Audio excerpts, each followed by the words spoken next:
okay ल यति बेला हामीसँग सीता तामाङ शेर्पा दिदी हुनुहुन्छ जो समाजसेवी हुनुहुन्छ श्रमदाता एउटा अभियानमा उहाँ जोडिनु भएको छ उहाँ एकदमै सक्रिय पनि हुनुहुन्छ त्यतिखेर पनि लोकप्रिय हुनुहुन्छ आज हामीले उहाँलाई कीर्तिपुरको यो झाडी फडान्दै गर्दाखेरि भेटेका छौँ दिदी नमस्ते नमस्कारको सट्टा सबैजनालाई भन्न चाहन्छु जय श्रमदान अनि के हो यो तपाईँले यत्रो हतियार बोकेर आउनु भएको छ के हो यो के को तयारी हुँदैछ यहाँ अब देश बनाउनुलाई नि झाडी फाड्नुलाई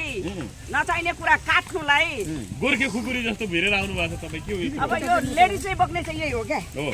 यसलाई करौती भन्छन् होइन हँसिया करौती भन्छन् खुर्पा भन्छ हौ खुर्पा नेपाली भाषामा खुर्पा हजुर खुर्पा लिएर के गर्दै हुनुहुन्छ तपाईँले अब यहाँ जङ्गल फाड्नु आएको नि